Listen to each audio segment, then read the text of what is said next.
Hi అండి, అందరికీ నమస్కారం. ఈరోజు మనం చేసుకునే రెసిపీ సాబుదానా కిచిడి. చూడండి ఎంత పొడి పొడిగా వచ్చిందో. ఇంత పొడి పొడిగా జిగురు లేకుండా రావాలంటే వీడియోని చివరి వరకు చూడండి. ఎంత బాగా వచ్చింది చూడండి.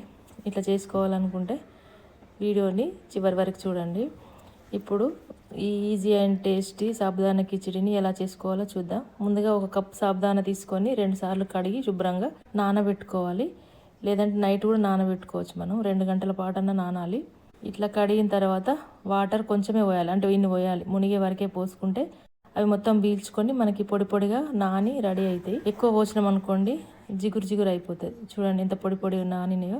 ఇట్లా రావాలి నానిన తర్వాత అక్కడికక్కడికి. ఇప్పుడు ముందుగా స్టవ్ పైన ఒక ప్యాన్ పెట్టుకొని ఒక పావు కప్పు పల్లీలు వేయించుకొని చల్లార్చుకొని పౌడర్ వేసి పక్కన పెట్టుకోవాలి. ఒక 2 ఆలు పొట్టు తీసి కట్ చేసుకోవాలి.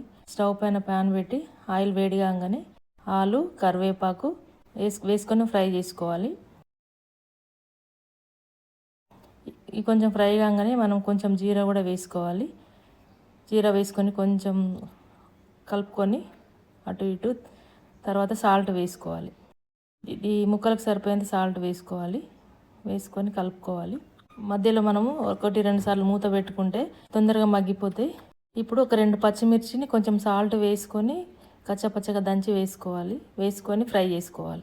మీడియం ఫ్లేమ్లో ఫ్రై చేసుకోవాలి, అడుగంటుకోకుండా ఇట్లా కలుపుతూ ఉండాలి.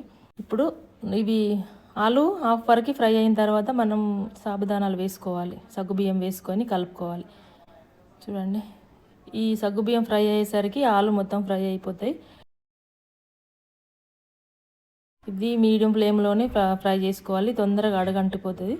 అంటుకోకుండా చూసుకుంటూ కలుపుకోవాలి. అంత బాగా కలుపుకొని ఒకసారి మూత పెట్టేసుకోవాలి. కాసేపటి తర్వాత మూత తీసి ఇప్పుడు మనం మిక్సీ పట్టుకున్న పల్లీల పౌడర్ ఉంది కదా, ఆ పౌడర్ వేసుకోవాలి. ఇవి కొంచెం ఫ్రై కాగానే పౌడర్ వేసుకొని కలుపుకోవాలి నిదానంగా. ఇది చాలా టేస్టీ అండి. పిల్లలు అయితే చాలా ఎంజాయ్ చేస్తారు. ఇప్పుడు కొంచెం మిరియాల పొడి, ఒక 7-8 మిరియాలు పౌడర్ చేసుకొని వేసుకొని కొత్తిమీర వేసుకోవాలి. ఒక చిన్న కట్ట కొత్తిమీర చిన్నగా కట్ చేసుకొని వేసుకొని కలుపుకోవడం అండి. ఈజీ, చేయడం అయితే చాలా ఈజీ, తొందరగా అయిపోతుంది చేయడం కూడా. ఇంతేనండి, సాబుదానా కిచిడి రెడీ అయిపోయింది. చూడండి ఎంత పొడి పొడిగా వచ్చిందో. మధ్య మధ్యలో నేను కలుపుతున్నది ప్రతిదీ వీడియో తీయలేదు. కొంచెం టైం తీసుకొని చేసుకుంటే చాలా బాగుంటుంది, తొందరగా అయిపోతుంది. చూడండి ఎంత పొడి పొడిగా వచ్చిందో. నేను చెప్పినట్టు చూసిండ్రా ఎంత బాగా వచ్చిందో. తింటే కూడా చాలా చాలా టేస్టీగా ఉంటుందండి. అస్సలు బోరు కొట్టదు. పిల్లలకి 2 రోజులకు ఒకసారి చేసినా సరే ఇదే చేయమని అడుగుతారు, అంత బాగుంటుంది. ఈ సాబుదానా కిచిడి చాలా లైట్గా ఉండే ఫుడ్, డైజెస్ట్ అవ్వడానికి ఈజీగా ఉంటుంది కాబట్టి బ్రేక్ఫాస్ట్కి చాలా మంచిది. ఫాస్టింగ్ రోజు అయితే ఇంకా బెస్ట్.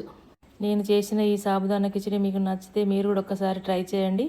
నా ఛానల్ని సబ్స్క్రైబ్ చేసుకోండి మరిన్ని రెసిపీస్ కోసం. నా వీడియో కనుక నచ్చినట్లయితే లైక్ చేయండి, షేర్ చేయండి. Thank you for watching.